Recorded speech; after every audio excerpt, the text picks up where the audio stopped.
मुसलमान और जमहूरियत।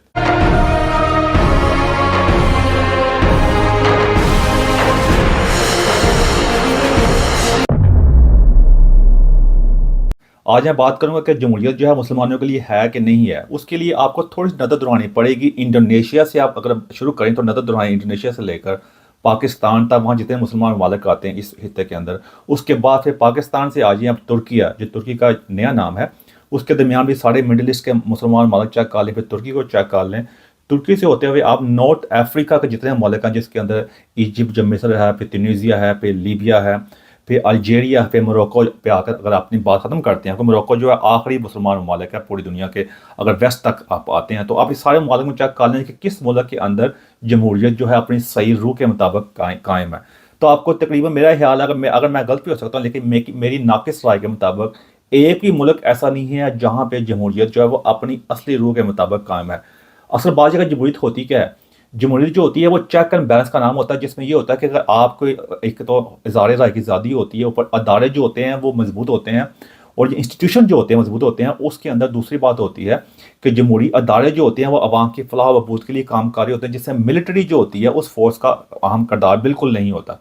तो आप सारे अगर चारे ममालिक को उठाकर देख लें तो आपको मेरी बातें समझ आ जाएगी कि कोई भी मुल्क ऐसा नहीं है जो जमहूरियत की रूह के मुताबिक इसको आगे का अब कहते हैं इसको आगे लेकर चल सके।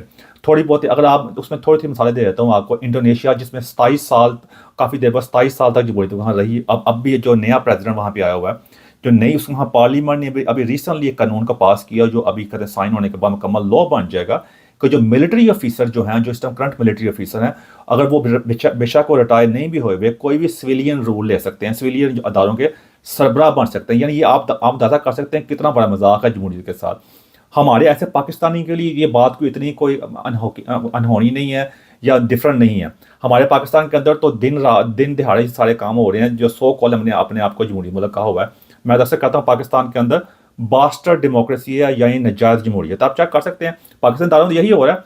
पाकिस्तान दारों के सरबराह जो हैं, रिटायर्ड फौजी जनरल भी हैं और सर्विंग फॉरेन जनरल बने हुए हैं। तो इसमें इंडोनेशिया को नया काम करने नहीं जा रहा जो पाकिस्तान में नहीं हो रहा है। ऐसे इसलिए पाकिस्तानी हमें हैरान होने की जरूरत नहीं है। अफगानिस्तान का बात छोड़ ही दें, उसके बाद सारा मिडिल ईस्ट चेक कर लें, आपको कहीं भी जमहूरियत नजर नहीं आएगी। जमहूरियत के नाम के वो डिक्टेटर बैठे होते वहाँ पे, जो इलेक्शन करा के फैमिलीज वहाँ पे हुकूमत कर रही थी। जिसमें जो रिसेंट मिसाल है आपके सामने वो सीरिया की है। सीरिया में एक ही फैमिली ओवर 50 ईयर्स, 50 साल तक पहले बाप था, फिर बेटा रहा, उसके बाद वो दौड़ के इस रशिया में बैठा हुआ है। उसके बाद आगे तुर्की आ जाए। तुर्की में उर्दवान साहब जो थे पहले इस्तांबुल के मेयर है थे, उसके बाद वो कहते हैं वहाँ के प्राइम मिनिस्टर बने, फिर उसके बाद उन्होंने अपने आप को प्रेसिडेंट के तौर पे भी इलेक्ट करवा लिया, और वो तकरीबन 22 साल से उर्दवान साहब वहाँ के प्रेसिडेंट बने हुए हैं, और जहाँ की उन्होंने पूरी इकॉनमी का जो हाल कर दिया। इसके ऊपर मेरी मुकम्मल वीडियो मौजूद है कि उसने हमारे मुसलमानों को एक कीड़ा है, अफसोस से कहना पड़ेगा, जहाँ पे वो कहते हैं, वो समझते हैं कि हम हैं तो मुल्क है, हम नहीं तो मुल्क नहीं है। वो और जमहूरियत का मतलब, जमहूरियत में ये भी होता है कि आप हमेशा के लिए रहने के लिए नहीं होते, आपने इसको रिवॉल्व करना होता है। यही जमहूरियत ने दिया है कि जमहूरियत जो होती है, अगर आप पुराने दौर के इक़्तिदार चेक कर लें कि एक बादशाह हुकूमत में आया, वो तब तक जान नहीं छोड़ता जब तक वो मरता नहीं है। जमहूरियत जो रवायात ने उसने उसको चेंज किया, उसके मुताबिक अगर आप जितने भी अच्छे हैं, वो आपने अपनी सीट को खाली करना, नए बंदे को आने का चांस देना, क्योंकि उसके लिए होता क्या है, बेसलाइन जो फाउंडेशन जो होती है वो यही होती है कि इंस्टीट्यूट जो होते हैं वो मजबूत होते हैं, वो मुल्क को आगे लेकर चलते हैं। एक बंदा जो होता है, लेजिस्लेशन जो होती है, जो प्रेसिडेंट हो, जो प्राइम मिनिस्टर हो, वो आपको एक कानून वगैरह देते हैं, उसके मुताबिक सिस्टम चलता रहता है। सिस्टम को कोई फर्क नहीं पड़ता कि कौन प्रेसिडेंट नया आ गया, कोई नया प्राइम मिनिस्टर बन गया। हाँ, पॉलिसी चेंज होती हैं, कुछ की पॉलिसी ठीक नहीं होती, वो नया बंदा आता है उस पॉलिसी को चेंज करता है और बेहतर पॉलिसी लेके आता है। यही जमहूरियत इससे चलती है और मुल्क मजबूत होते हैं। और यही आप देख सकते हैं जिसको हमने अपना आइडियल डेमोक्रेसी वगैरह कहते हैं, जितना यूरोप वगैरह में, अमेरिका, इंग्लैंड वगैरह हम चेक कर सकते हैं। वहाँ पे उसके उनके अपने मसले मिसाल, उसके मैं थोड़ी सी बाद में जाकर बात करूँगा। तो उर्दवान साहब ने, आप देख रहे हैं वहाँ पे उन्होंने, उर्दवान ने क्या किया, रिसेंटली अच्छा बड़ा तुर्की को एक सही राह पे चल रहा था। जो अता तुर्क था, जो उनका फाउंडर था, जो मॉडर्न तुर्किया का जो तुर्की का फाउंडर था, उसने ज़बरदस्त इस्लाहात की थी जब उस्मानी सल्तनत ख़त्म हुई थी। उसके बाद जो उर्दवान साहब ने किया वहाँ पे आकर, अब मज़हब के नाम पर जो काम किया वहाँ पे आके, उसके बाद जब अभी रिसेंट इलेक्शन में जीते, हर जगह मज़हब का इस्तेमाल किया। पहले इसमें मुकम्मल वीडियो मौजूद है, थोड़ी रेफरेंस के लिए आपको बता देता हूँ कि इंटरेस्ट जो रेट जो होता है, वो जो सूद है, इस्लाम में हराम है, उसका अपने इलेक्शन जीतने के लिए ये नारा लगाया। इलेक्शन जीतने के बाद वही इंटरेस्ट रेट जो था, सूद को कहाँ से कहाँ पहुँचा दिया। इन्फ्लेशन बहुत ज़्यादा, इन्फ्लेशन वो होती है जब चीज़ें बहुत महंगी होती हैं, आपकी पहुँच से बाहर हो जाती हैं। वहाँ पे जराइम जो जो मामला आता है, आप तुर्की का आप जाकर चेक करें, हमारे लोग जो है ना वो उर्तुगोल का ड्रामा देकर पागल हो जाए जिसका हकीकत से कोई ताल्लुक नहीं है, उसका आप चेक करें। हमारा तो क्या, हम तो हर जगह मामे बने होते हैं, हमें तो थोड़ी सी, हम तो नाच रहे गाने गा रहे हैं, ढोल में चाह रहे होते हैं जहाँ कोई दूसरा बंदा दूसरे को देखे। हमारे अंदर, हमारा तो हमारी कौम नहीं है, हम तो, मैं अक्सर कहता हूँ डोले चकर चुईयाँ मजहबी निशाई कौम है हम तो, हमारे अंदर जो सेंस की बातें खत्म कर दी गई है, हमारे तो कोई तारीफ भी नहीं है। तो तुर्की के बारे में ये चक्कर है कि वहाँ भी ये सब कुछ किया, अब वो 22 साल से बंदा इक़्तिदार में बैठा हुआ है और जाने का नाम नहीं ले रहा। इस वक्त तुर्की में शदीद किस्म का एहतजाज हो रहा है क्योंकि उसने अपना जो अपोजिशन लीडर जो आया था, जो बड़ा मजबूत तौर पर सामने आया, जो 2019 में इस्तांबुल का जो मेयर बना, इसकी उर्दुवान की पार्टी को हरा कर, जो वाले पहले नामुमकिन नजर आ रहा था क्योंकि 15 साल से इसी की पार्टी वहाँ पे मेयर चलती आ रही थी। अब इसको अभी उसने जो अपोजिशन थी उसने उसको डिक्लेयर करना था कि ये हमारा अगला जो प्रेसिडेंशियल कैंडिडेट होगा, जो 2028 में इलेक्शन होने हैं तुर्की के अंदर, ये वाला बंदा होगा।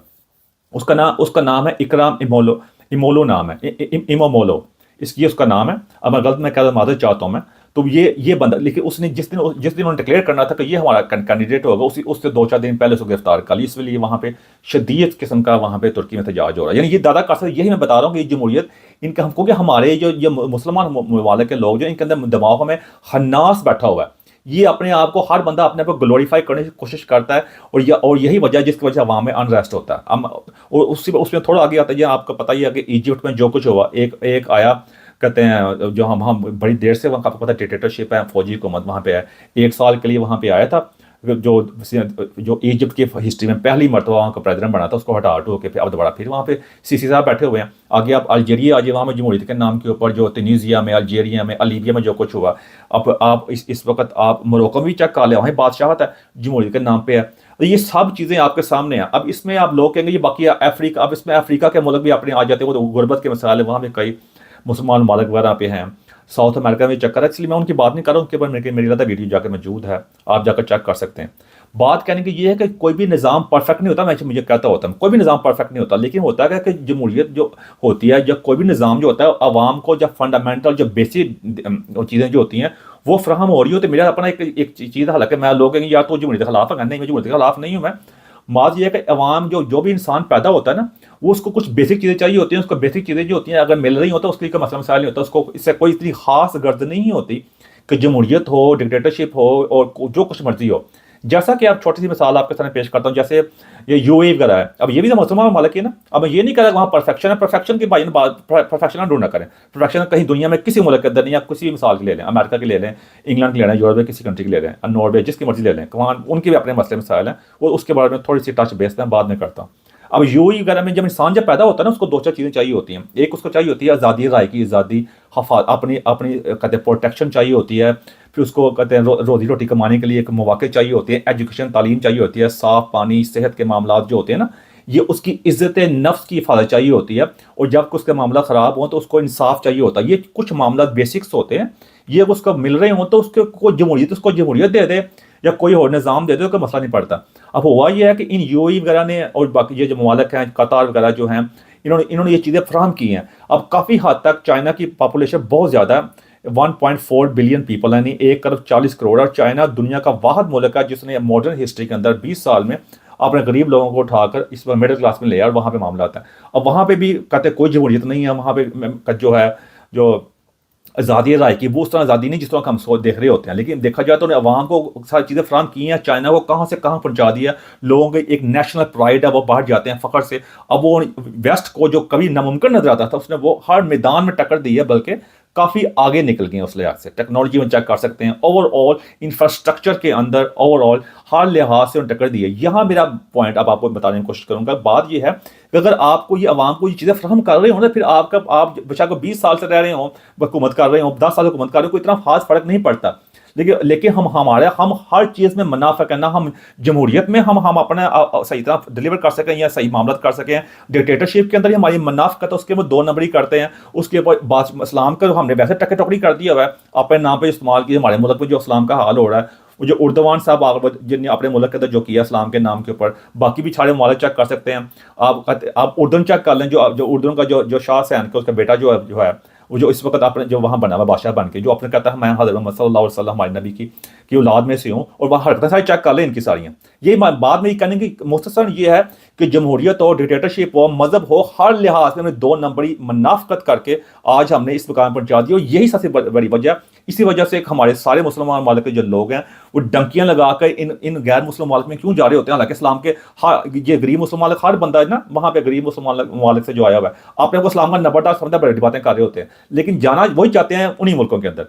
क्या वजह कि हमारे जितने भी जो गरीब मालिक वाले जिस इंटरनेशनल वाले हैं पाकिस्तानी भाग भाग के हमारे जो काम करने हमारे सऊदी अरब जाते हैं, मजदूर तो जाते हैं, यूएई छोटे छोटे मुल्क हैं, यूएई वगैरह जाते हैं, जो यूनाइटेड अरब एमिरेट है, दुबई, अबू धाबी वगैरह, कतर, कुवैत वगैरह जाते हैं। क्या वजह? क्योंकि वहाँ पे वेल्थ है, वहाँ पे उन्होंने अपनी आवाम को वो फैसिलिटीज़ दी हैं, वो चीज़ें फराम की हैं जो हम सोच भी नहीं सकते, और वही चीज़ें उन्होंने उसी चीज़ को हमारी जमहूरियत काफ़ी हद तक यूरोप ने, अमेरिका, कनाडा वगैरह ने दी है। हालांकि वहाँ भी अब जमहूरियत के बारे में काफ़ी शक्ल शबात हो गए हैं। जैसे मैंने पहले कहा था कि जो इंग्लैंड के अंदर जो सर्वे हुआ था, जेनजी जो जनरेशन है, जो 1997 1997 से लेकर 2012 तक जो दरमियान पैदा हुए हैं, उन्होंने इस चीज़ को प्रेफर किया कि डिक्टेटरशिप चाहिए, कि जमहूरियत जो है वो डिलीवर करने में नाकाम रही, कि जमहूरियत बहुत स्लो हो गई है। इसलिए वो इन ममालिक के अंदर, लेकिन जमहूरियत स्लो है, लेकिन इसके ओवरऑल यहाँ इंस्टीट्यूट जो है मजबूत है, यहाँ आर्मी का कोई नामो निशान नहीं है, यहाँ कोई भी किसी को ऐसे अपोजिशन लीडर को पकड़ गिरफ्तार नहीं कर सकता, यहाँ पे एक बंदा 20-25 साल से हुकूमत नहीं कर रहा, एक सिस्टम है, अवाम जो है वो वोट का हक को सही तरह इस्तेमाल करती है, बंदे को निकाल देती है, यहाँ पे वो इस चीज़ को उन्हें परफेक्ट कर लिया, इसलिए इनको यहाँ पे जमहूरियत जो है वो डिलीवर कर रही है, और यही इनका निज़ाम ऐसा रहेगा, क्योंकि उन्होंने अपनी सारी अवाम को एजुकेट करके इंस्टीट्यूट को इतना, और हालांकि काफ़ी मसले मसाले उसके बड़ी मिलता वीडियो होती है, अगर मैं यहाँ शुरू करूँगा तो आपका काफ़ी टाइम ज़ाया होगा, आप जाके मेरे यूट्यूब चैनल पर चेक कर सकते हैं, मैं इनके बारे में काफ़ी बात की हुई है। जिस तरह अमेरिका के इन्होंने अपने पैर पे खुद ही कुल्हाड़ियाँ मारी है, वो जमहूरियत के, वो कहते हैं वो इलीगल गैर कानूनी लोगों को यहाँ पर ला के बड़े मसले मसाइल पैदा किए, जिस अवाम ने अपने वोट के हक का इस्तेमाल किया और डोनाल्ड ट्रंप को लेके आए, यही किया ना अवाम ने, वोट कार्ड वो उसको सही करने की कोशिश कर रहा है। यही जमहूरियत का नाम होती है कि बंदे ने अगर एक बंदा आ रहा है, उसका काम ठीक नहीं किया, ठीक है, हट गया, नया बंदा को ठीक करता, लेकिन अदारे मजबूत हैं। अब यही अदारे मजबूत है ना, तो एक डिस्ट्रिक्ट जज भी है अमेरिका के अंदर है, वो डोनाल्ड ट्रंप को चैलेंज कर सकता है, लेकिन सिस्टम चल रहा है ना, एक बंदे आ रहे हैं। अब ये नहीं है कि एक बंदा, अब जैसा बराक ओबामा था, जो जिस तरह और भी वहाँ के, यहाँ भी अमेरिका के कई प्रेसिडेंट है, वो कहते हैं हम आ गए, हमने अब जाना ही नहीं है, हम हमेशा के लिए रहेंगे यहाँ पे आके, हम नहीं होंगे, अमेरिका कोलैप्स हो जाएगा। नहीं, ये इस चीज़ से बाहर निकल गया है। यही मॉडर्न वे ऑफ, जो आप कह सकते हैं हुकूमत करने का, जो मॉडर्न वे ऑफ जो आप कह सकते हैं रूल है, और जो एंशियंट था उसमें ये फ़र्क है। लेकिन मैं यही बात कर रहा हूँ कि इन्होंने इस चीज़ को काफ़ी हद तक इस तरह कर लिया हुआ है, लेकिन हमने क्या किया, हमने हर चीज़ के अंदर गंद खोला। अब पाकिस्तान हमारी ना जमहूरियत है ना चक्कर है, हमने नहीं, हम तो वर्स्ट 3 एग्जाम्पल है, सबसे बुरी 3 मिसाल है, लेकिन बाकी सारे इस्लामी मुल्क चेक कर लें, वो हमारे से गए गुजरे हैं। आप अफ्रीका थोड़ा चेक कर लें, ना तो जमहूरियत में हम कोई ऐसी बात कर सके हैं कि जिसके अंदर थोड़ा बहुत हम अपने इंस्टीट्यूट को मजबूत कर सकें। हम तो हर चीज़ को, हम एक बंदा जब आता है वो समझता है मैं अब आ गया, बस मैं कोई खुदा का बनाया हुआ नुमाइंदा यहाँ बन गया हूँ, मैं वो अपने आप को ये साबित करने की कोशिश कर रहा होता है, कहता नहीं है, हरकतें सारी वही होती हैं, और बाद मुनाफिक इतनी बात के जमहूरियत का नाम इस्तेमाल कर रहे होते हैं। फिर अगर डिक्टेटर भी आता है तो वो भी वहाँ बैठ के आके सिर्फ उसका काम ये होता है कि अपने इक़्तिदार को मजबूत करूँ, या तो है ना, जिस पाकिस्तान में मार्शल दुनिया में पाकिस्तान को यह ज़्यादा हासिल है, सबसे ज़्यादा मार्शल पाकिस्तान में लगे हैं। वो डिक्टेटर भी आए, उन्होंने अपने मामला ठीक किया कि मुल्क को सही, या तो ना मुल्क के लिए कोई ऐसे मामला करो जो ऐसी उसको इंडस्ट्री वहाँ लगे, वहाँ को रोजगार मिले, इंस्टीट्यूट मजबूत हों, ताकि मामला ठीक हो। लेकिन ये इतने ज़्यादा कहते हैं मुनाफिक हैं, और ये छोटे दिल के लोग हैं, और इतने डरपोक हैं कि ये इंस्टीट्यूट का मजबूत नहीं होने देते, अपने इक़्तिदार को रखते हैं, और ये भूल फिर लोगों को इस्लाम की बातें कर रहे होते हैं, जिस हमारे आजकल chief of the army staff कर रहे हैं कि इन्होंने कभी हटना नहीं है, कभी मौत नहीं आनी, यही मामला था। और इन्होंने क्या किया, इस सारे मामला के अंदर, मैं आपको बोर नहीं करता, इन्होंने सारी जितनी हमारे गरीब मुसलमान मालिक हैं और जो हम पाकिस्तान है, अवाम को इन्होंने ज़हन की तौर पर ऐसा इंस्टीट्यूशनलाइज कर दिया है, उनकी ऐसी परवरिश की है कि हमारी यंग जनरेशन भी जो है ना, वो उनको मज़हब के नाम के ऊपर इतना मजहबी नशई बना दिया हुआ है इन्होंने, इतना आप कहते सारी चीज़ को जेपरटाइज कर दिया, जिसकी वजह से अब उनको वो सेम बात सही बात भी सुनने को तैयार नहीं होते। और ये अब इन्हीं की फतह है। पाकिस्तान में जिस तरह दुनिया में नई टेक्नोलॉजी लॉन्च हो रही होती है, पाकिस्तान जैसे मुल्कों के अंदर आप देख सकते हैं रोज़ ना कोई नई इस्लामी पार्टी लॉन्च हो रही होती है। अब देख लें दुनिया में टेक्नोलॉजी साइंस के ऊपर चाइना ने कितनी तरक्की की है, इंडिया की स्पीड बहुत स्लो है, उनके अपने मसले मसाइल है, लेकिन कम अज़ कम इंडिया को ये दाद देनी पड़ेगी, उन्होंने अपनी जमहूरियत का सफ़र को एक चीज़ को जारी रखा है, वहाँ उन्होंने कोई एक्सपेरिमेंट नहीं किया। जमहूरियत जैसी भी है, लोली लंगड़ी है, मतलब लोली लंगड़ी इसलिए आसा नहीं कि वहाँ पर कोई मार्शल वगैरह लगता है, लेकिन आहिस्ता आहिस्ता आहिस्ता उन्होंने एक चीज़ को लाइन पकड़ ली है, एक ना एक दिन अपनी मंजिल पहुँच ही जाएंगे। स्पीड बहुत स्लो है, ये बात है, उसके बारे में मेरी वीडियो मौजूद है। आप जग चेक कर सकते हैं। लेकिन उनके अंदर ये चीज़ नहीं, डायरेक्शन नहीं, उनके अंदर ये नहीं कहा कि कोई गैर मुस्लिम, कोई गैर हिंदू जी आकर प्राइम मिनिस्टर नहीं बन सकता। यही फ़र्क है। आप बाकी सारे मुसलमान चेक कर लें कि हम बाकी बातें छोड़ ही दें, 1000 साल में हम अपनी एक भी ऐसी प्रोडक्ट किसी भी फील्ड के अंदर ऐसे नहीं दे सके जिसकी वजह से हम फ़ख्र कर सकें या हमारी नस्लें फ़ख्र कर सकें बाहर के मुल्क में जाके या कहीं भी जाकर दुनिया में, ये हमने दी है ऐसे वाले लोगों को जो लोग हम इस्तेमाल करें, एक भी नहीं है। और यही सबसे बड़ा अलमिया जिसकी वजह से आज हम इस मुकाम पहुंचे हुए हैं, क्योंकि हम अब किसी को कोई चीज़ दे नहीं सके। और होता यह है कि उस चीज़ को ओवरकम करने के लिए हमारी जनरेशन जो है वो मज़हब का इस्तेमाल करती है और उसकी मजहबी इंतहा पसंदी फैलती है, जिसकी वजह से नफरतें फैलती हैं। वो वेस्ट में भी आते हैं, वहाँ मसले मसाइल पैदा करते हैं। तो मेरा आपको मैसेज समझ आ गया होगा, आपके सामने सब कुछ है। इस हमने अपनी इस मिस से बाहर निकलना पड़ेगा। अगर तो मुसलमान दुनिया जो है, मुसलमान मालिक जो है, जो सो कॉल्ड मुसलमान है, मुसलमान तो नाम का इस्तेमाल करते हैं, उनको एक क्लियर डायरेक्शन लेनी पड़ेगी। जिस सऊदी अरब भी सही डायरेक्शन में जा रहा है, या तो अगर वो डिक्टेटरशिप के में रहना चाहते हैं, अवाम को फैसिलिटी दें ताकि अवाम के अंदर जो अनरेस्ट है वो ना हो, वो अपनी ज़िंदगी बेहतर तरीके से गुजार सके, इंडस्ट्रियलाइजेशन हो, अवाम के अंदर मामला ठीक हो, फिर तो कोई मसला नहीं है। या तो उसमें भी नाकाम है, बिल्कुल उसमें बिल्कुल नाकाम है, जिसकी वजह से हर वक्त मसले मसाले होते हैं, अनरेस्ट होता है लोगों के अंदर। हर रोज़ कोई जो सिक्योरिटी के मामला तो होते हैं, जैसे पाकिस्तान के अंदर भी है, तुर्की चेक कर सकते हैं, वहाँ भी तुर्की मेरे सामने तबाह बर्बाद किया। और बाकी सारे मामला ना, मैं जिसने भी आपको सारी पट्टी गड़ाई है, आपको ये बोले कि एक मिसाल दे लें। अगर आप मेरे से उस बारे में सवाल करना चाहते हैं, मैं बिल्कुल आपको हाजिर हूँ आपके लिए। आप तो कहीं भी देख लिया, मलेशिया चेक कर लें, वहाँ भी वो बात नहीं है वहाँ पे, क्योंकि वहाँ बहुत ज़्यादा चाइनीज़ इन्वेस्टमेंट है, चाइनीज़ है, इसलिए वहाँ थोड़ा सा बचा बुचा हुआ है वहाँ पे। लेकिन ओवरऑल अगर आपने देखना है तो कोई भी हम एक नमूना टेस्ट केस के तौर पर उठा कर नहीं दे सकते। ना मजहबी तौर पर हम कोई काम कर सकते। बांग्लादेश का भी आपने हाल चेक कर ही लिया, मजहबी तौर पे भी जहाँ पे काफ़ी देर डिक्टेटर बैठ रहे हैं मिडिल ईस्ट में, वो भी कुछ डिलीवर नहीं कर सके। और जो वैसे जो हम जो कहते जो जमहूरी डिक्टेटर हैं उर्दवान जैसे, वो भी उन्होंने हाल कर ली। तो इसलिए हम ओवरऑल ऐसे नाकाम, ये सारा आइडियोलॉजी जो है, ये सारा माइंड सेट जो है बिल्कुल नाकाम हो गया। अफसोस की बात है, आने वाली जनरेशन में नाकाम हो गई है। इसलिए बात भाईजान से सीधी सी है कि जमहूरियत जो है, मेरे अपने मुताबिक जो है, जमहूरियत कोई भी सिस्टम होता है, सिस्टम होना चाहिए जो डिलीवर करे, किसी भी हाल में करे, या जमहूरियत में करे, डिक्टेटरशिप में करे, सॉफ्ट या चाइनीज़ मॉडल के तहत करे। अवाम को जो फैसिलिटी मिले तो उसका कोई गर्ज नहीं होता। लेकिन ओवरऑल हम हर सिस्टम में नाकाम हो चुके हैं। हमारा एक होता है सिस्टम रीसेट करने वाली जरूरत है, एक होता है सॉफ्टवेयर अपडेट की बात निकल गई हुई है भाईजान। ये सिस्टम रीसेट करने की जरूरत है, यानी सारा सिस्टम खत्म करके एक नया रीसेट सिस्टम किया जाए ताकि आवाम को चीज़ें मिल सकें। लेकिन ओवरऑल मैं कहूँगा कि अगर हम क्योंकि टाइम बहुत ज़्यादा निकल चुका हुआ है, टाइम जो इतना हम वो जो कहते हैं टाइम हमारे हाथ में नहीं रहा। अब आने वाली जनरेशन जो है, हम उनके वो वक्त का वो पुराने वक्त गुजर गए हैं जब साथ वाले पता भी नहीं होता था, टाइम गुजर जाता था, लोगों को पता नहीं होता था, स्लो था टाइम। अरे अब वो नहीं है। अब एक किसी भी छोटी सी जगह पे मामले होते हैं, पूरी दुनिया में फैल जाते हैं। हमारे पास टाइम वक्त बहुत थोड़ा है हमारे पास।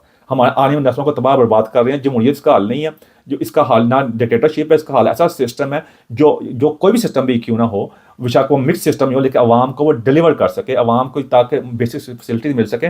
कोई बंदा भी फने हान बैठ के कोई भी काम कर सकता है। लेकिन अगर हम ऐसे ना किए तो ओवरऑल जमहूरियत, आप कहते हैं कन्फ्यूजन की बात नहीं, मैं आपको सामने रख दिया कि ये चीज़ें सब नाकाम हो चुकी हैं। आप खुद कोई भी टेस्ट केस उठाकर दे सकते हैं। मैं ये कहता होता हूँ कि हमें आने वाली नस्लों को सोचना पड़ेगा, एक ही तरीके से आगे बढ़ सकते हैं। हमें साइंस में, टेक्नोलॉजी में, इनोवेशन के अंदर, रिसर्च में, एजुकेशन में, AI में आगे आना पड़ेगा। और खुद ही को कर बुलंद इतना कि हर तकदीर से पहले खुदा बंदे से खुद पूछे बताई तेरा क्या है।